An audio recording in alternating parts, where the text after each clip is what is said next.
If you're dealing with a rebellious teen, I'm sure you feel frustrated. So I'll share with you some proven tips to deal with rebellious teens effectively. Here's the first one. Realize that your teens are rebelling because they probably feel powerless.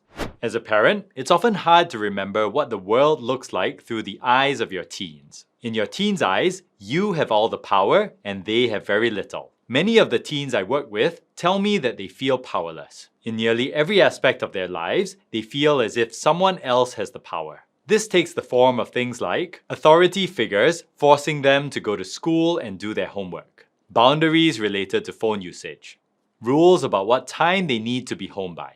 Of course, boundaries are necessary, but it's also important to give your teens a sense of control and autonomy. After all, you can't control every choice your teens make. Neither can you control every aspect of your teens' behavior. If your teens feel powerless, it means they don't feel right. And when teens don't feel right, they can't act right.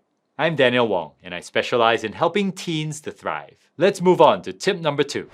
Decide exactly which behaviors are unacceptable. There are probably many behaviors your teenagers display that annoy you. You might not like the clothes they wear, or you might not like the mess in their bedrooms. But if you react to every one of these behaviors, your relationship with your teens will descend into one long argument. Over time, your teens will come to see you as a parent who can never be pleased. Not only that, if you're constantly criticizing your teens, they'll soon learn to block it out as background noise. And that's not good because when you really need to register your disapproval, it won't count for anything. So it's essential to be clear about the difference between behaviors that are annoying and behaviors that are unacceptable. In other words, you need to pick your battles. Examples of unacceptable behaviors might be screaming at you while you're trying to explain something or swearing at you. On the other hand, what time they take a shower and what they choose to eat might be examples of behaviors that you choose to ignore.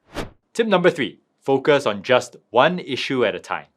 Your teens may be exhibiting many problematic or risky behaviors, but if you try to deal with all of them at once, it will be difficult to address any one behavior effectively. It's much better to tackle difficult behaviors one at a time, typically starting with smaller issues and then moving on to bigger issues. This way, the focus will be clear and you'll avoid overwhelming your teens. Tip number 4. When having a serious conversation with your teens, try to have it outside the home.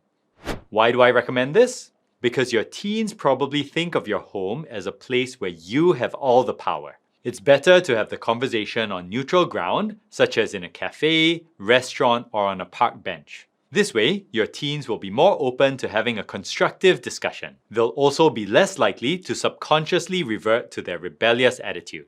If possible, have the conversation at a place your teens enjoy going to. This will further improve the chances of having a fruitful discussion. Tip number 5. Understand how your teens feel instead of prescribing solutions. As a parent, it's natural to point out to your teens possible solutions to their problems. For example, you might feel like saying to your son, if you didn't use your phone so much, you wouldn't get such bad grades. Or you might feel like saying to your daughter, if you kept your room organized, you wouldn't keep losing things. But your teens will see these solutions as criticisms, and they'll feel annoyed as a result. So instead of pointing out what they're doing wrong, focus on developing a better relationship with your teens. Listen to them, value their opinions, and take a genuine interest in the various aspects of their lives, including their hobbies. It's always good to keep this in mind. Teens don't change when they understand why they should change. They change when they feel understood. Tip number 6. Share your feelings about your teens' behavior. Like we talked about earlier, one of the reasons that teens become defiant is that it seems like you have all the power while they have little or none. You can restore balance to the relationship by allowing yourself to be vulnerable. Instead of telling your teens that their behavior is unacceptable, tell them how you feel about their behavior. For example, you could say, I feel worried when I see you staying up past midnight on school nights. I'm worried that it's going to be hard for you to stay focused in school the next day. Or you could say, I feel disrespected when you walk away in the middle of a conversation. By sharing your feelings, instead of nagging or criticizing your teens, you make yourself vulnerable. As a result, your teens will become more understanding and less rebellious over time. If you're finding this video helpful so far, please click the like button. And please subscribe to my YouTube channel so you don't miss out on future videos about helping teens to thrive. I have a question for you. What's the biggest challenge you face with your rebellious teen? Leave a comment below to let me know your answer. Now let's talk about tip number 7. Confirm what you think you hear your teen saying. During the teenage years, when your teen's brains are still developing, communicating with them will often not be straightforward. So it's a good idea to confirm that you've understood what they're saying.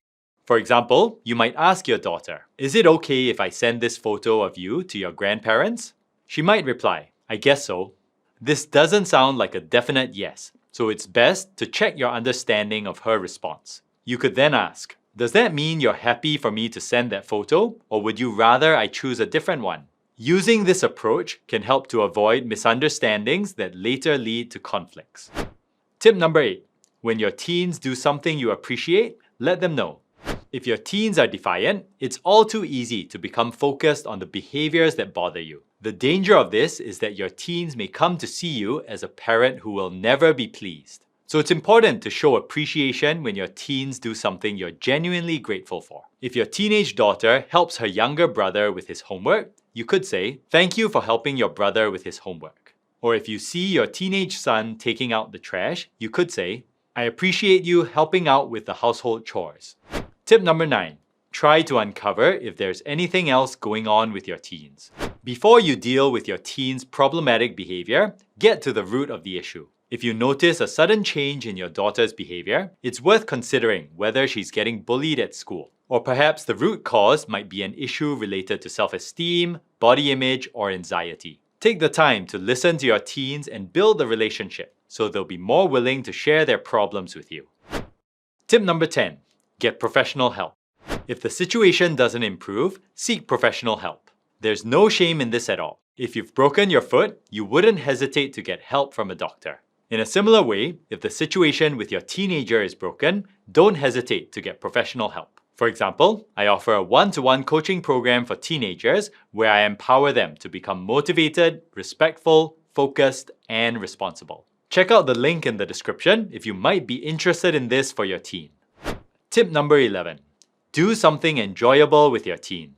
So much of family life is taken up with routine activities. Often, it doesn't occur to parents to do something enjoyable with their teens. Once a month, go somewhere with your teen, preferably just the two of you, and do something enjoyable together. It could be going to the park, fishing, or watching a movie. Doing this is about building the relationship with your teen. So it's vital that during this activity, you don't nag, criticize, or lecture your teen. Remember that with teens, connection leads to compliance. Having fun with your teens is a great way to build the connection with them. This makes it more likely that they'll comply with your requests instead of rebelling. Tip number 12. Do something nice for your teens.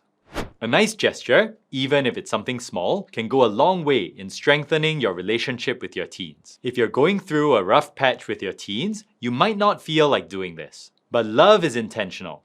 You don't have to feel like showing love in order to act in a loving way. Here are some examples of nice gestures you could extend to your teens. Write them a note to wish them all the best for an exam. Put a small bag of their favorite snack on their desk. Get them a book they like. Gestures like these are especially powerful when they're not a reward for good behavior. This is because your teens will realize that you did it just because you love them. Now you're aware of what you can do to handle a rebellious teen more effectively. If it's a challenge to get your teens to listen to you, check out this free quick action guide I've written entitled 10 Proven Ways to Get Your Teenager to Listen to You. Visit daniel-wong.com/guide to download the guide. Make sure to put all the letters in lowercase. I've also included the download link in the description. And if you haven't seen this other video about what you should say when your teen is rude to you, you'll want to check it out. I'm sure you'll find it useful, so watch it next.